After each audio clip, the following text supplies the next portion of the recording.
Hello, have a very nice day. हर साल अक्टूबर नवंबर के महीने में जब जब भी दशहरा आता है तो हिंदुस्तान के ज्यादातर के शहरों में रावण का पुतला बनाया जाता है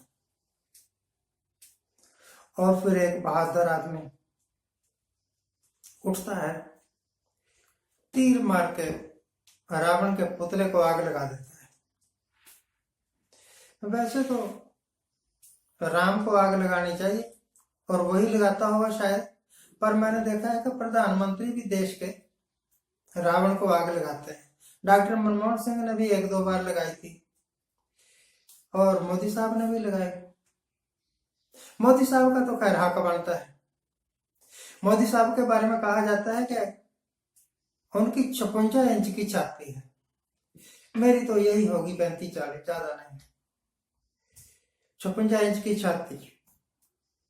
और यह भी मशहूर किया गया था कि उनकी 56 इंच की छाती से या उनकी लाल लाल आंखों से डर के दुश्मन चूहे के बिल में घुस जाता है, या इसी तरह की कोई दूसरी बात जिससे यह साबित किया जाए कि 56 इंच की छाती में बहुत जोर है। उसके आगे दुश्मन भी थर थर कांपता है। मोदी साहब ने भी एक बार बॉर्डर पर जाकर टैंक पर खड़े होकर फौजी वर्दी पहन के कुछ ऐसी ही बातें कही थी कि हम डरने वाले नहीं हैं किसी से, जो हमसे पंगा लेगा हम उसको रगड़ देंगे, ऐसे करके। तो बड़ी अच्छी लगती हैं सुनने में ये बातें। और यह भी अच्छा लगता है कि हर साल हर एक शहर में और हर एक कस्बे में, गांव में रावण बनाया जाए, रावण का पुतला बनाया जाए, फिर उसको आग लगाई जाए। पर एक रावण जो पिछले 5-6 साल से, बल्कि 62-63 से हिंदुस्तान की जगह हड़पता जा रहा है लगातार। पीओके में उसने ज्यादा करके अपने अड्डे बना लिए, सड़कें बना ली। परमानेंट खतरा है वो हिंदुस्तान के वास्ते। चाइना की बात कर रहा हूं। अब मोदी साहब के राज में ही कई बार वो हमारी जगह हड़प चुका है, कई बार वो हमारे सैनिक मार चुका है। पर ना तो 56 इंच की छाती ने कोई गजब दिखाया, ना लाल लाल आंखों ने कोई गजब दिखाया।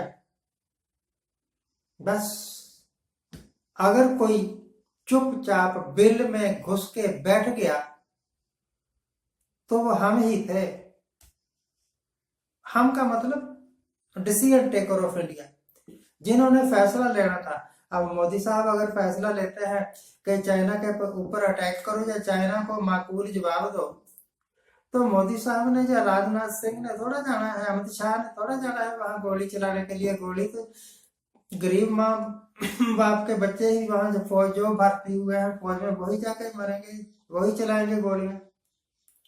इन्होंने तो ऑर्डर ही देना है।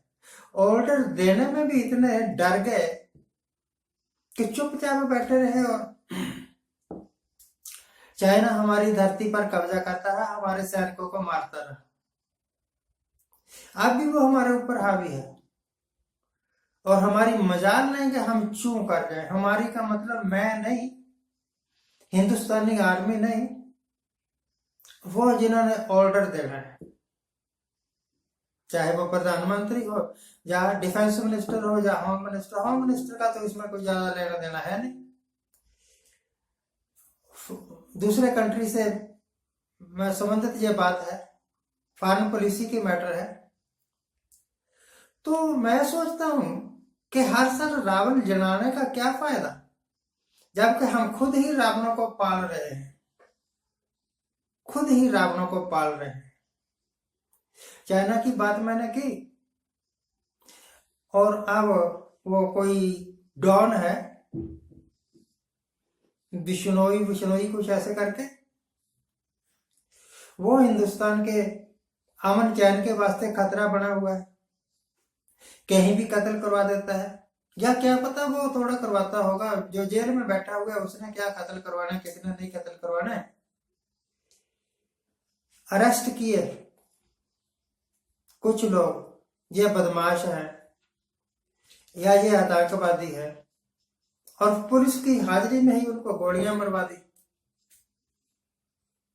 और फिर कह दिया जिन लोगों ने गोलियां चलाई उनकी पहचान नहीं हो सकी, अज्ञात लोगों के ऊपर हमने FIR दर्ज करवा ली है, और पड़ी रहे जो है ही अज्ञात, उसको ज्ञात कैसे करना है। तो कानून, लॉ,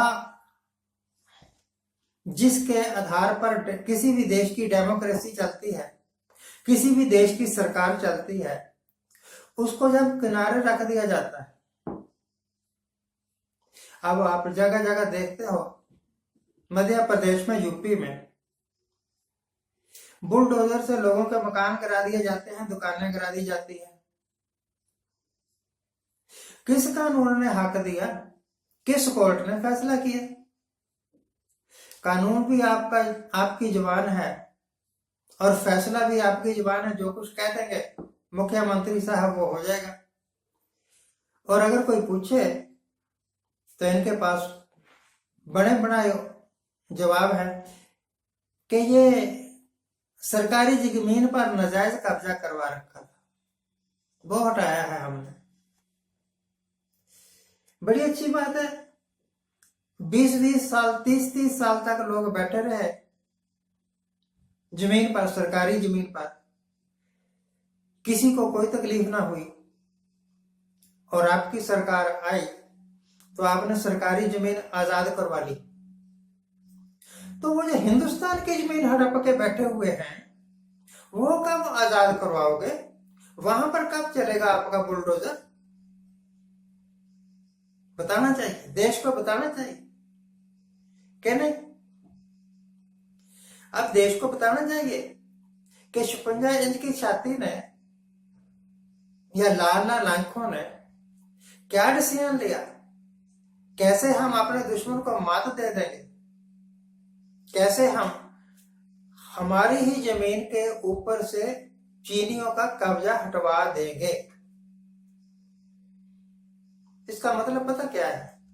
जो गरीब है, जिसकी आवाज में जोर नहीं है, उसको चाहो तो आप जिंदा कुचल दो गाड़ी के नीचे, जैसे कुचला उत्तराखंड में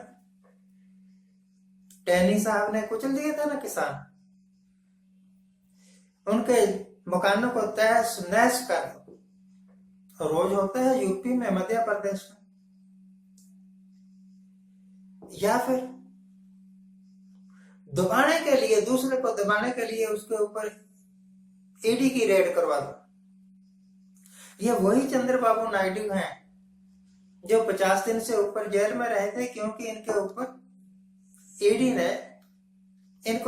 ने अरेस्ट किया था और कहा था कि ये बहुत करप्ट आदमी है। अब उनके करप्शन के केस सारे हट गए, अब वो मुख्यमंत्री है। वो करप्शन के केस कहां गए? सीधी सी बात है, अगर ये आदमी करप्ट था तो मुख्यमंत्री कैसे बन गया? अगर ये मुख्यमंत्री बन गया और आज राज कर रहा है और आज ईडी कह रही है कि इसके ऊपर कोई केस नहीं, तो फिर इसको 50-60 दिन के लिए जेल में क्यों बंद रखा? केजरीवाल को जेल में बंद क्यों रखा? मनीष सिसोदिया को जेल में बंद क्यों रखा?